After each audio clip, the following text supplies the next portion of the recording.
Olá pessoal, tudo bem? Vocês estão me ouvindo bem? Vou só aqui na Aline para a gente começar a nossa live. Aguardar um pouco a Aline entrar. Olá Aline, tudo Oi, bom? Fabiana. Tudo Tudo bem? jóia? E você? Tudo ótimo. Ai, que bom. Deixa eu adicionar aqui o nosso título da live. Pessoal, vocês estão ouvindo bem? Só confirma para mim se o som tá bom, tá? Se a imagem está boa.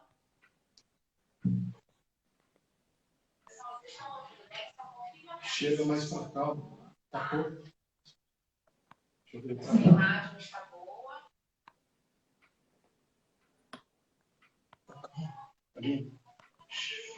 Tudo bem? Obrigada, Ana Paula.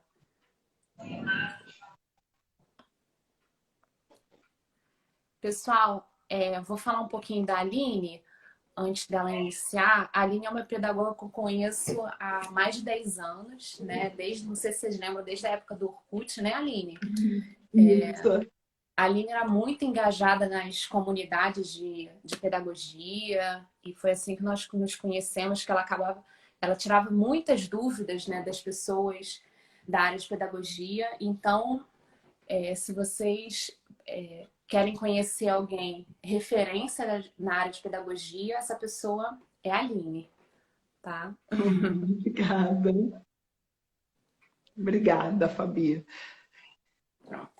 Aline, fala um pouquinho de você, tá? Gente, eu vou olhar um pouquinho para baixo, porque eu anotei várias perguntas. Esse assunto é muito interessante. Eu tenho muita curiosidade também sobre metodologias ativas. Tá? O tema da live hoje, lembrando, precisa estar conectado para usar metodologias ativas. Tá? Aline, fala um pouquinho da sua trajetória profissional para as pessoas te conhecerem. Tá? Eu sei que a gente postou várias vezes no feed um pouquinho do currículo da Aline, então vocês já sabem, né? Já podem conhecer um pouquinho a Aline. Mas para quem ainda não viu, vou pedir para a Aline comentar um pouco da experiência profissional dela, da trajetória, ela é pedagoga. Vamos fala um pouquinho, Aline, para a gente. A minha formação, né? Eu sou pedagoga. Eu tenho pós-graduação em Gestão Estratégica de Recursos Humanos pelo Cefet-RJ, em Gestão do Conhecimento e Inteligência Empresarial pelo COP UFRJ, sou mestre em Políticas Públicas e Formação Humana pela UERJ, né? A minha linha de pesquisa foi aprendizagem mediada por tecnologias. Eu sigo essa mesma linha de pesquisa e agora estou fazendo doutorado, né, na mesma instituição. E a minha trajetória profissional, né? Eu comecei como professora, né? Eu fiz curso normal, comecei como professora na educação infantil, depois fui professora do ensino fundamental e na educação de jovens e adultos. Trabalhei também como professora online na formação de professores do estado do Maranhão, né, pelo IBMEC, e atuei na formação continuada, né, como professora online também, na formação continuada dos colaboradores da Marinha do Brasil. E atualmente, né, há mais de 16 anos, eu trabalho na área de formação continuada do SESC Nacional, desenvolvendo programas, né, de formação para os funcionários do SESC em todo o Brasil, atuando nas 5 áreas, né, em parceria com as 5 áreas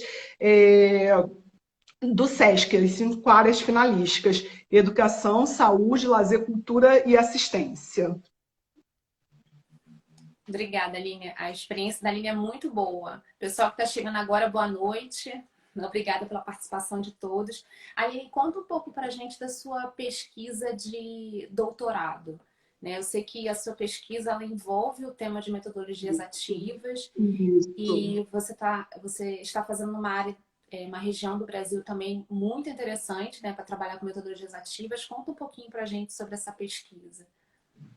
Isso, eu estou desenvolvendo, né, a pesquisa com o objetivo de identificar nos professores a percepção que eles têm da melhoria de resultados usando metodologias ativas em sala de aula, né? O meu universo de pesquisa são os professores do Pará, né? Das duas escolas que atuam com ensino fundamental no SESC Pará.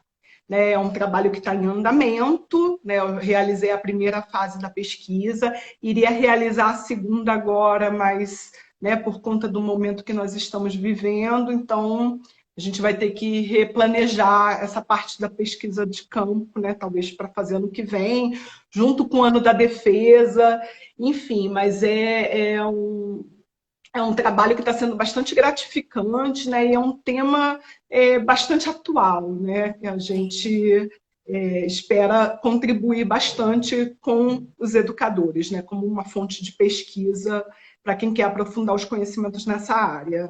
Muito bom, ali no Pará, nossa.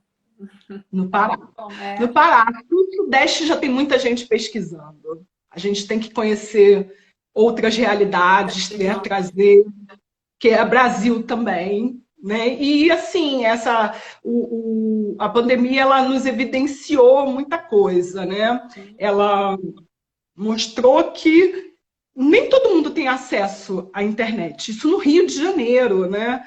Então, é preciso mostrar outras realidades, né?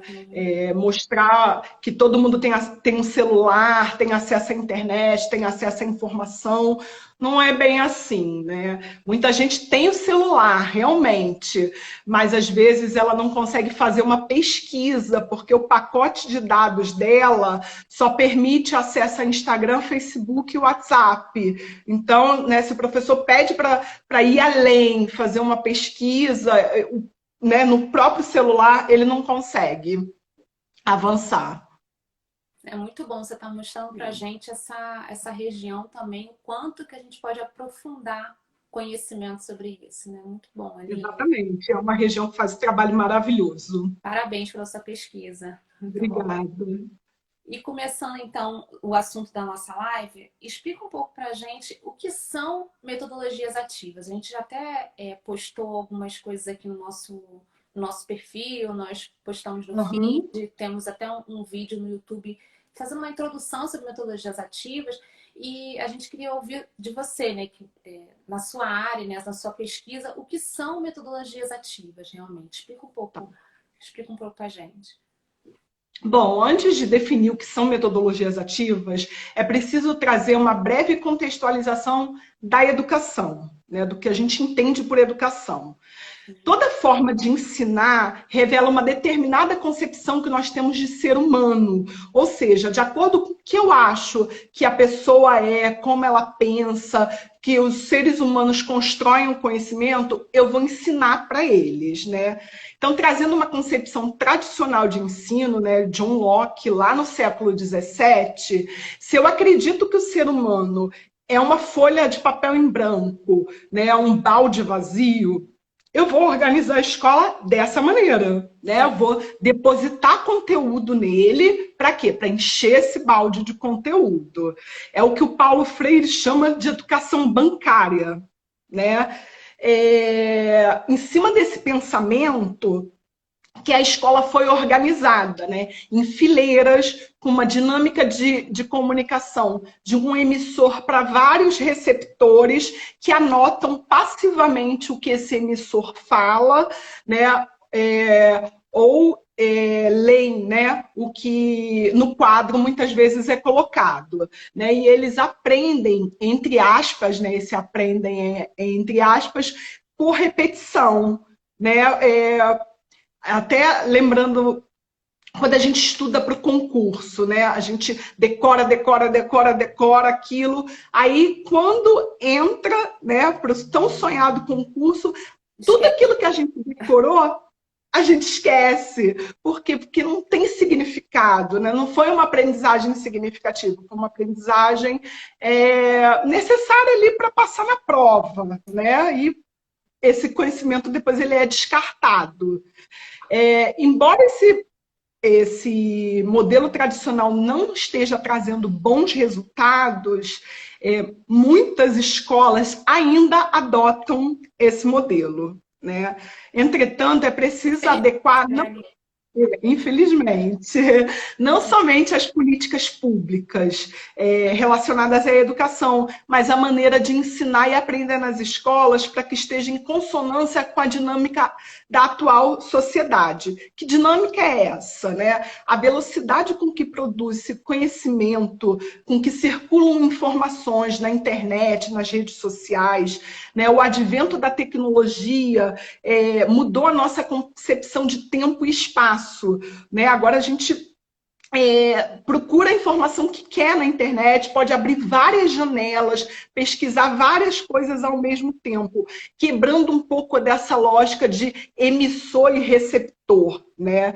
E muitos agora, inclusive, querem ser emissores, querem produzir conteúdos, postar seus vídeos no YouTube, né? E quebrando um pouco mesmo desse modelo tradicional que está em crise.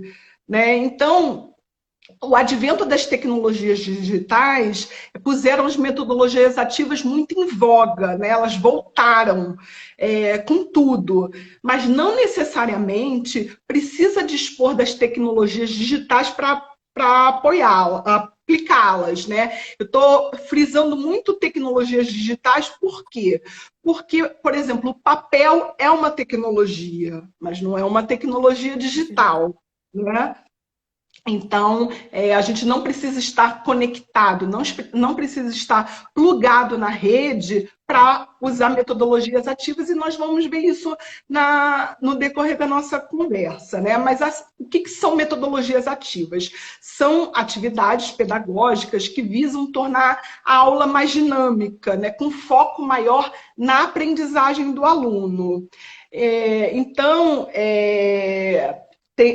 a proposta é deixar o aluno como sujeito do seu processo de aprendizagem, que eles sejam protagonistas. Né? E a partir do uso desse tipo de metodologia, podemos promover não somente a melhoria do aprendizado, mas também ajudar os estudantes a se tornarem autônomos na busca de novos saberes. Tá? O uso das metodologias ativas ela pode favorecer a contextualização e a atualização de práticas pedagógicas. Muito embora, né, como eu já disse, os recursos digitais não sejam imprescindíveis para usar, né, eles potencializam Sim. a aplicação de metodologias ativas. Né? As características mais comuns, né, de todas as metodologias ativas.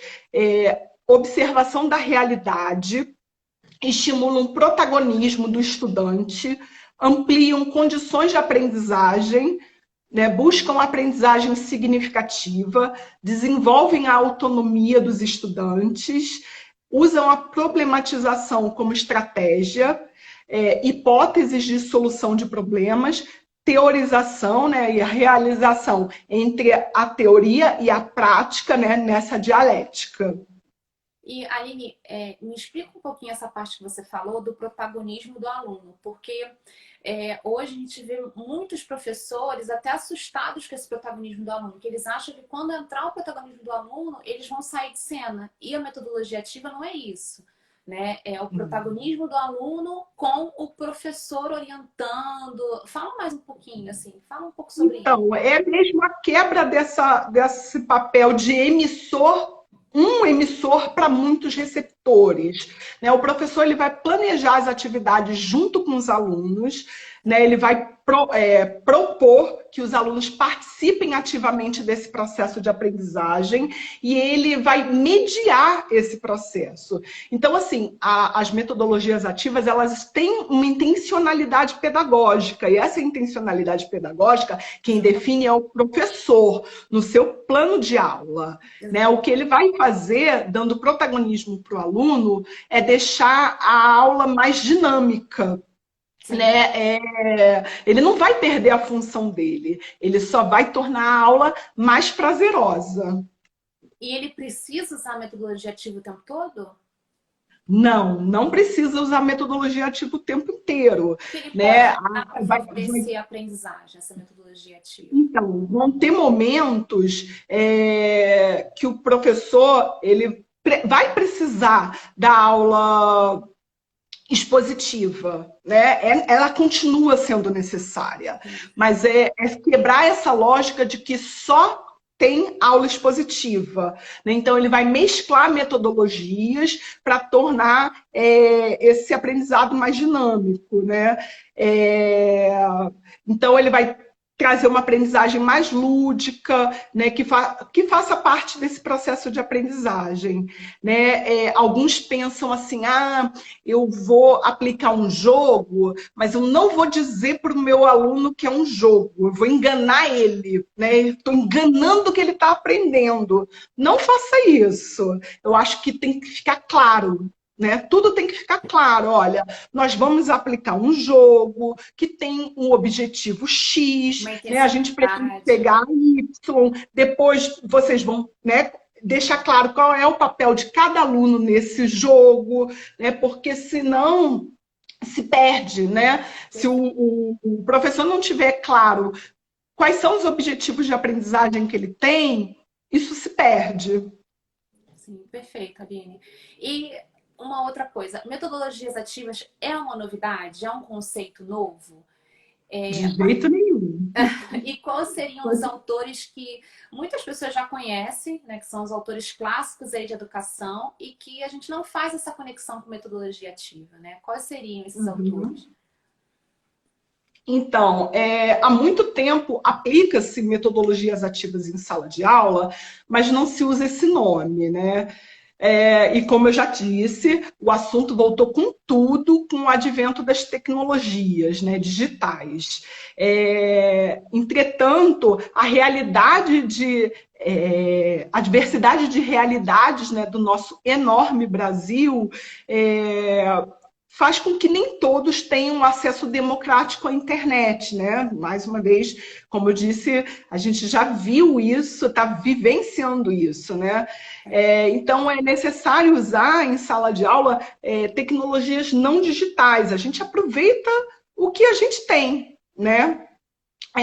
Então, trazendo um autor clássico, né, como o Gardner, que é o autor das múltiplas inteligências, o trabalho do professor consistirá em ajudar, em alinhar os perfis dos estudantes, né, seus objetivos e interesses para conteúdos curriculares e uma trilha de aprendizagem, respeitando esses estilos de aprendizagem. Até porque nem todo mundo aprende da mesma forma, né, Aline? Isso a gente precisa... Exatamente. Exatamente. O Piaget, né, que é outro autor clássico, diz que o professor não é o que ensina, né, mas é o que desperta no aluno a vontade de aprender. Né? Então, se você tem uma situação e aparece um problema, né, esse problema é um estímulo para você descobrir qual é a resposta. Né? Então, acontece uma desequilibração, né? Que aí você fica curioso para chegar, né, na resposta desse problema, ocorrendo então a assimilação, a acomodação desse conhecimento e a equilibração, que é a aprendizagem. Outro autor que voltou com tudo, né, com as metodologias ativas, é o John Dewey. Né? Ele diz que a educação é um processo social, é desenvolvimento. Né? Ela não é a preparação para a vida, ela é a vida. Né? Eu adoro essa frase e eu sei que você também. Né? É ótima essa frase. Então, ele acredita que a aprendizagem ocorre por meio de situações problema. Né? Então, uma das metodologias ativas é a PBL, né? É a aprendizagem baseada em problemas. O Vygotsky, que é outro, né, autor clássico do socio-interacionismo, né, ele acredita que a gente aprende com o outro, né, no contato com o outro. O saber, ele não vem da experiência. Que não vem da experiência, ele não é um saber. Então, a gente tem que viver a experiência para aprender. Interagir, né? Interação, colaboração com seus pares. Isso mesmo. Isso. Paulo Freire, né, que é outro autor clássico que eu também adoro, né, tadinho, está sendo tão criticado injustamente, né, mas quem critica é porque não conhece. Ele fala que ensinar não é transferir conhecimento, né? Eu não vou, passo uma senha, transfiro conhecimento para a Fabiana, mas sim criar possibilidades para sua produção e construção, ou seja, ele vai ser construído conjuntamente, né? Numa relação entre as pessoas. Acho que quando a gente fala, né, que as metodologias ativas elas não são uma novidade, né, cabe lembrar que o movimento da escola nova, que aconteceu na década de 1930, né, do qual participaram Nísio Teixeira, Cecília Meirelles, entre outros, né, propunha, entre outras coisas, a inovação metodológica nas escolas, né, que era basicamente o que a gente chama hoje de metodologias ativas. Boa lembrança, Confúcio, é isso mesmo. Confúcio, né, que é outro clássico, né, e ele é bem antigo, né, há 500, nos anos 500 antes de Cristo, ele disse a seguinte frase: o que eu ouço, eu esqueço. O que eu vejo, eu lembro. O que eu faço, eu compreendo. Então, esse é o intuito da metodologia ativa, né? Colocar os alunos como protagonistas para fazerem, né? Deixar que o aluno não seja mero ouvinte, né? Mas que ele faça a aula junto do professor, que seja um protagonista no seu processo de aprendizagem e no processo de aprendizagem dos colegas dele também. Né? Então, pegando o gancho dessa frase do Confúcio, né, a gente traz a pirâmide de aprendizagem do William Glasser, Muito bom. né, que aprendemos, né, ou seja, retemos conhecimento em 10% quando lemos algo, ou seja, se me der um texto para ler, só o texto, eu vou reter 10% desse Só 10%, conhecimento. né? Quando escutamos 20%, só quando escutamos, quando tem alguém falando e a gente só escuta. Quando vemos 30%, quando vemos e ouvimos 50%, já está ficando bom, né? Já está melhorando. Se a gente vê e ouve, a gente retém 50% do que está sendo dito ali. 70% quando debatemos com os outros, olha, já melhorou bastante, né? 80% quando fazemos e 95% quando ensinamos para os outros. Então, esses 95%, eles são a base da educação por pares, né? Da instrução por pares, que é uma das metodologias ativas também que a gente vai falar daqui a pouquinho. Ou seja, o modelo proposto por Glasser, né, ele aponta que, em vez de adotar o estilo expositivo, né, no qual o estudante é um agente passivo nesse processo de ensino de aprendizagem, apenas recebendo os conteúdos, deve-se adotar uma metodologia que estimula a participação desse estudante. Com certeza. Né?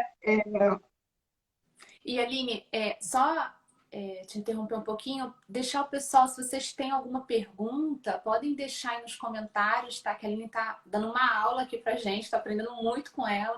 Se vocês tiverem alguma pergunta, pode deixar dúvidas, perguntas aqui nos comentários, tá? E essa pirâmide que a Aline comentou é muito interessante. Se possível, né, Aline, passar pra gente que a gente posta também no nosso feed para mostrar pro pessoal essa pirâmide. Eu passo. É muito interessante para vocês conhecerem o quanto que interfere a forma, né, do nosso aprendizado. É muito bom, tá? A Aline pode continuar, Aline, fica à vontade.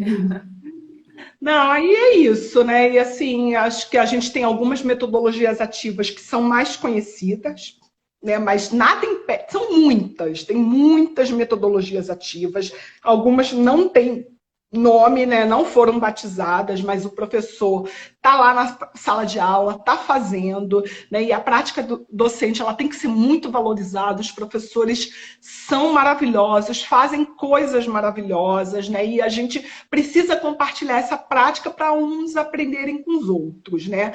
Mas tem algumas metodologias ativas que já são mais conhecidas, são mais clássicas, né, vamos dizer assim, e até conhecer conceitualmente cada uma delas nos ajuda a pensar em outras, né? Pensar em novas possibilidades, adequando para o nosso contexto, E aí, né? Então, uma pode falar, por perguntinha. favor. Fala um pouquinho para a gente desses modelos de metodologias ativas e uma curiosidade que eu tenho, até algumas pessoas perguntaram. A gente tem como aplicar várias metodologias ativas na sala de aula ao mesmo tempo? Como é que funciona isso? Fala um pouquinho para a gente. Ao mesmo tempo, não, mas na mesma atividade, sim. Hum. Né? Você começa com uma metodologia ativa e depois você dá sequência utilizando outra. Né? Acho que isso vai ficar mais claro quando eu explicar agora sobre a sala de aula invertida, né? Que alguns até chamam de a mãe das metodologias ativas, porque a É muito partir dela popular. você pode usar as outras, né? Ela parte do conceito, né, é conhecida também como Flipped Classroom, né, o nome em inglês, e ela parte do conceito de revolucionar os tempos de aula. Na sala de aula tradicional, né, o professor dá a parte expositiva, concentra-se em passar esse conteúdo expositivo em sala de aula, né, e depois leva os conteúdos para aplicar em casa. Né? Então, a parte mais difícil ficou para o estudante fazer em casa. Né?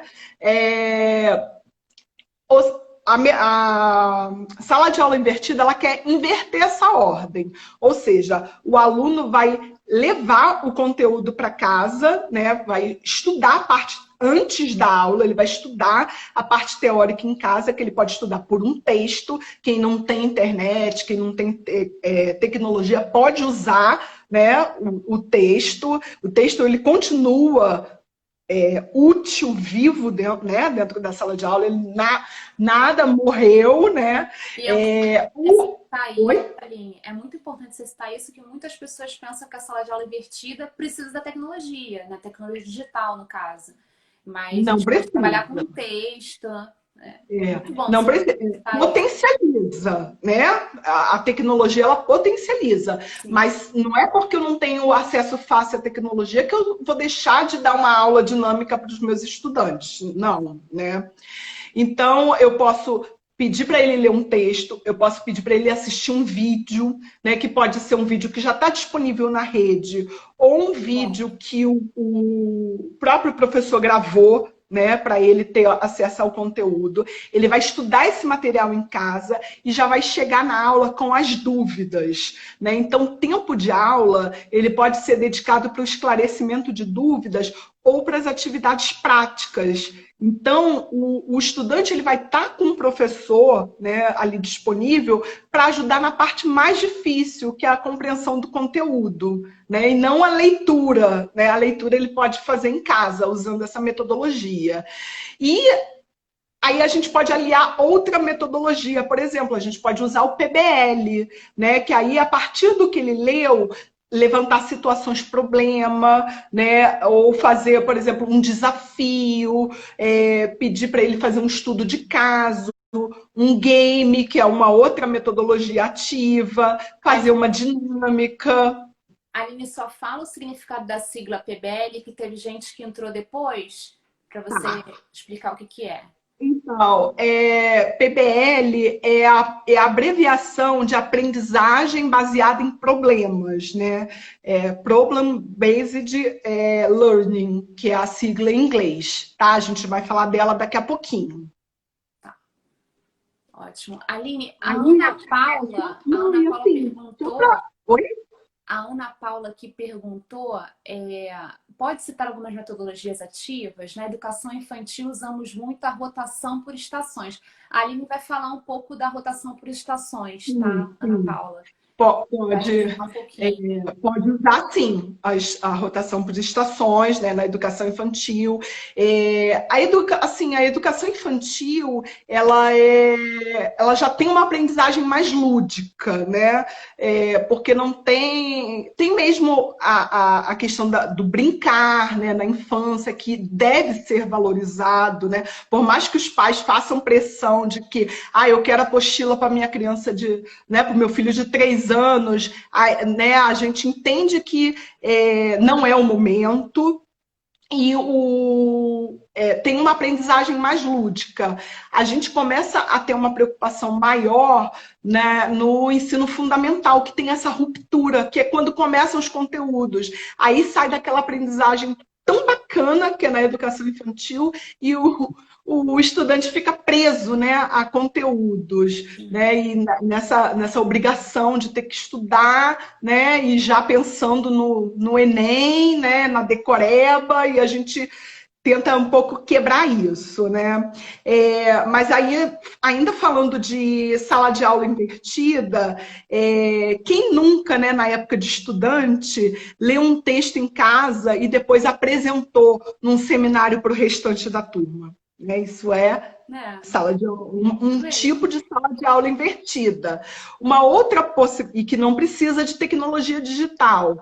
Uma outra possibilidade metodológica dependendo do conteúdo, a partir do texto, por exemplo, aula de história, né? Pedir para que os estudantes façam uma simulação do que eles leram para explicar para o restante da turma. Então, e eles adoram, né, representar. Bom, aí a aprendizagem baseada em problemas, né? Que perguntaram o que é PBL, né? Problem Based Learning. É uma metodologia ativa que utiliza a formulação de um problema como ponto de partida para que os alunos possam construir seus conhecimentos de maneira dinâmica, seja individualmente ou em grupo. Nesta metodologia, os alunos são orientados a buscarem o entendimento de conceitos relacionados à temática, né, definidos pelos professores, formular hipóteses e propostas inovadoras desses problemas. Então, assim, em outras palavras, a aprendizagem baseada em problemas tem como propósito fazer com que os estudantes aprendam por meio da resolução colaborativa de desafios, explorar soluções dentro de um contexto específico de aprendizado que pode utilizar a tecnologia ou outros recursos, se não tiver tecnologia, né? E essa metodologia incentiva a habilidade de investigar, refletir e criar perante uma situação. A configuração, né, de um PBL geralmente é o professor que exerce o papel de tutor, né, ele fica responsável pela orientação e condução das atividades. Olha o papel do professor aí, né? O papel do professor não se perde com o uso das metodologias ativas, ele só faz junto, né, com os estudantes.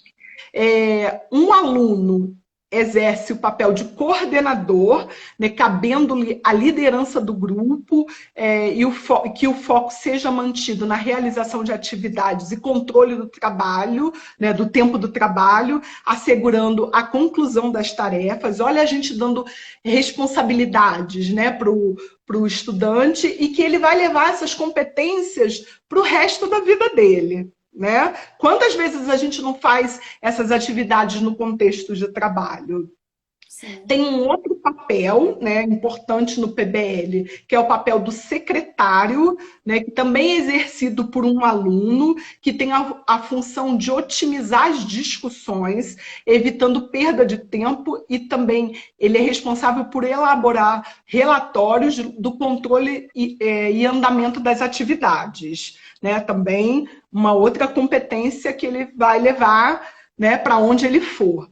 E os demais alunos, né, sugerimos grupo de 5, né, com papel de componentes. Além desses, né, que é o aluno coordenador, o aluno secretário, tem 5 componentes no grupo, né, que eles vão exercer, vão realizar as atividades que o coordenador determinar, né, e eles podem fazer em grupo ou individualmente, né, as tarefas propostas. O professor ele vai acompanhar esse processo, ele vai mediar, até porque dependendo do tamanho da turma, vai ter mais de um grupo. Né? Então, ele vai mediar esse processo, acompanhando se os objetivos que ele traçou de aprendizagem estão sendo alcançados.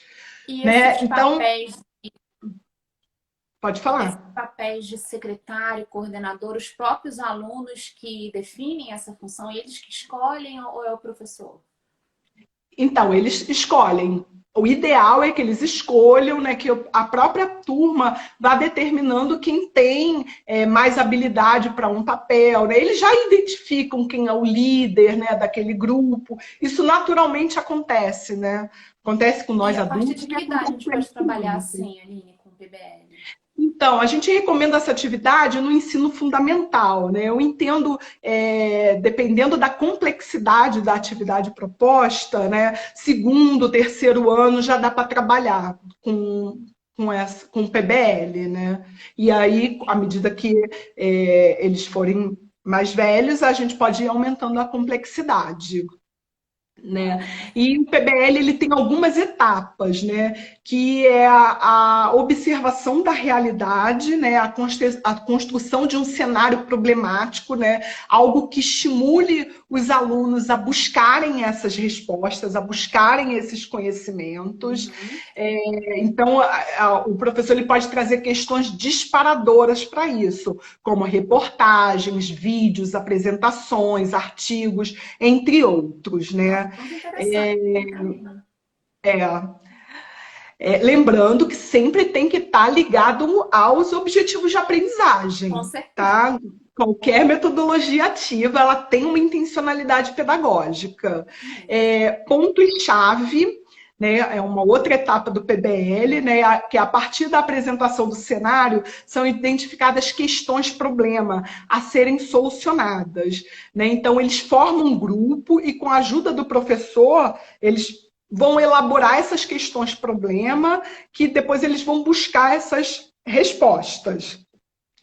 A terceira etapa é a teorização. Né? Nessa etapa, os alunos deverão aprofundar seus conhecimentos sobre os conceitos relacionados às questões-problema.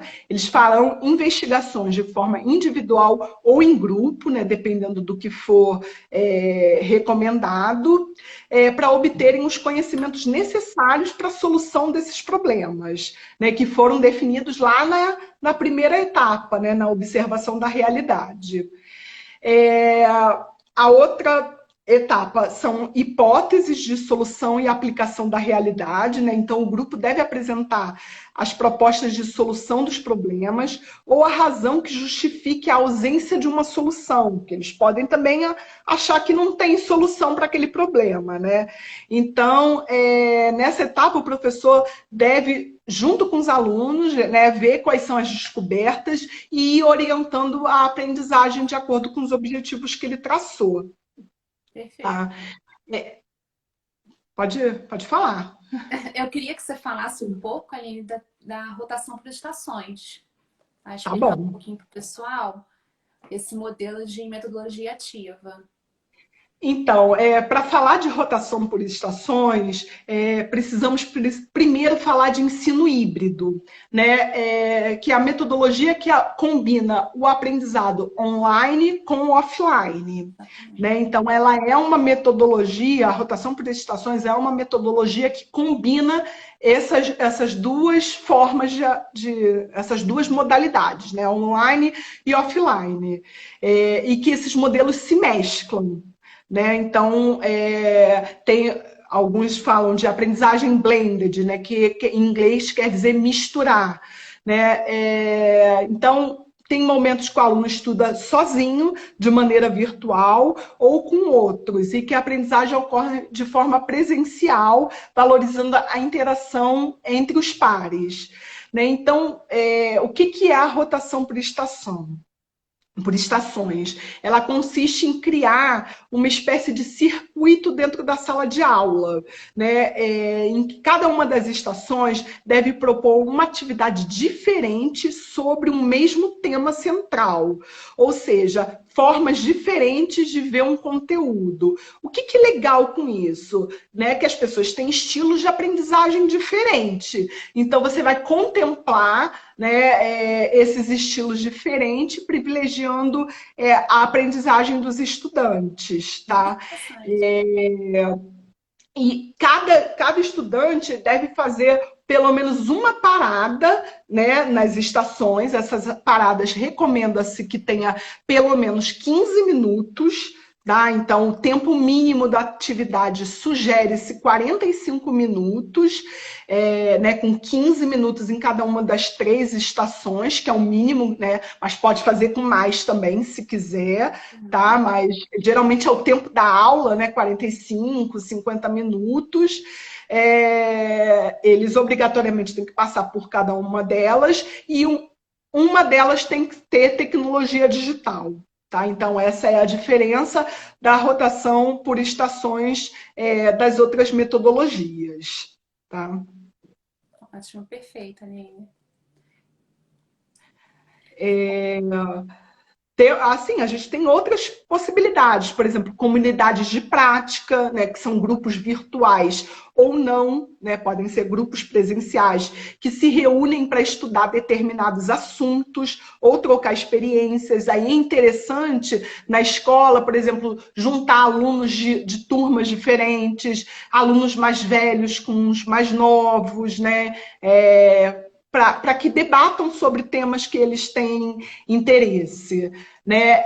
Investigação de campo, que também é uma outra metodologia ativa que não precisa de tecnologia, né? Tecnologias digitais. Né? Por exemplo, o professor ele pode propor entrevistar um morador mais velho da cidade, pode fazer uma volta no bairro, né? Dependendo do tamanho da cidade, a cidade é pequenininha, conhecer o patrimônio histórico e cultural da cidade, né? E depois ir para a sala de aula, debater com o que aconteceu, né? Com o que eles viram, e até assim, traz um sentimento de pertencimento, que a gente percebe que muitas pessoas não conhecem a localidade que residem, né? Não conhecem o entorno, não sabem a história do lugar que elas nasceram, que elas vivem. Então, essa atividade de investigação de campo, ela favorece isso, né? E sem contar que os alunos adoram, né? Explorar ambientes, conhecer lugares, né? Conversar com as pessoas, né? E explicar o que eles viram. Né? Então, é bem legal mesmo essa atividade. E essa interação auxilia, né, na aprendizagem dos alunos. Isso é muito bom, né? Isso. Aline, deixa eu só ler alguns comentários aqui. Tá? Que a Silvânia falou que no infantil essa metodologia dá super certo. Acredito que ela esteja falando sobre a rotação das estações. Acho que sim. Ótimas dicas. Ana Paula, ótimas dicas. Aline, você está ampliando as possibilidades de investigação de campo. Muito bom, Ana Paula. Tem alguns comentários aqui. Então, está faltando 20 minutos para a gente terminar a nossa live. Tá? Então, já vou fechando aqui com as perguntas e a gente abre no final as perguntas dos participantes, tá, Aline? Tá joia. Mais algumas perguntas aqui para você, para a gente fechar a nossa live. Tá? Tá E eu joia. tô adorando, eu tô com uma pena de fechar a live.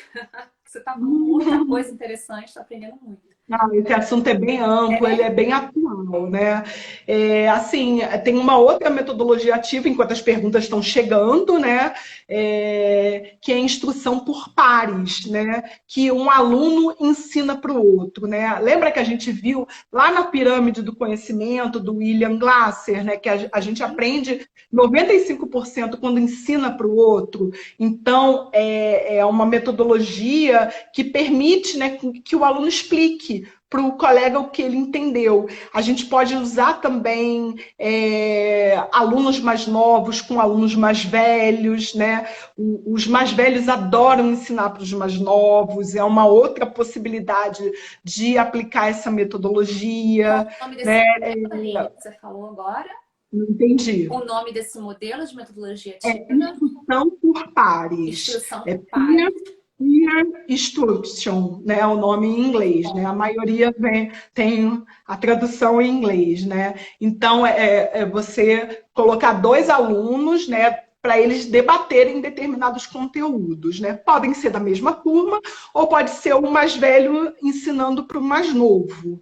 Aí depende da escolha metodológica, pode um professor fazer uma parceria com outro professor, né? Já que estão quando eles estiverem abordando determinado assunto, usar, né, essa metodologia até para integrar, né, a escola, as turmas, né? Quem não gosta, né? O mais velho não gosta de ensinar para o mais novo, né? Eles adoram fazer isso, né? E os colocam como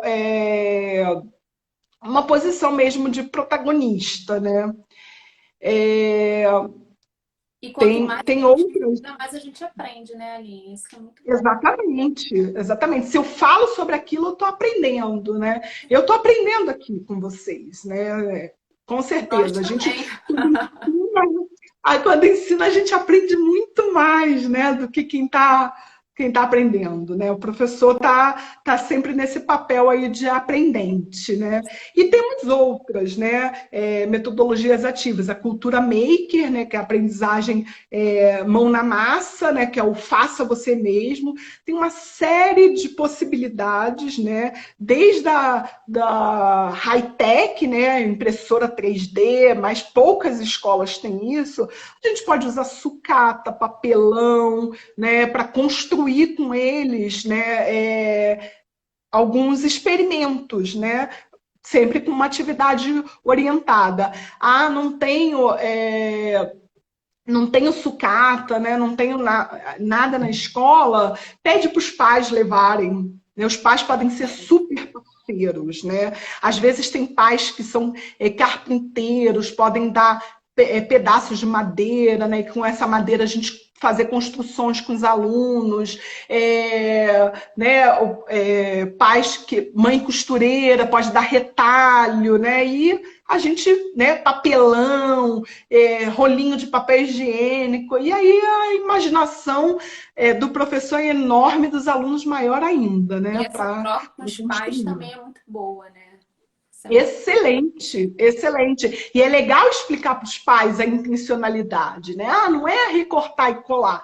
Tem uma intencionalidade, né? Vai desenvolver competência nos estudantes, né? Que é criatividade, capacidade de argumentação, né? Gestão do tempo, uma série de competências que são muito importantes, né? Para a vida inteira.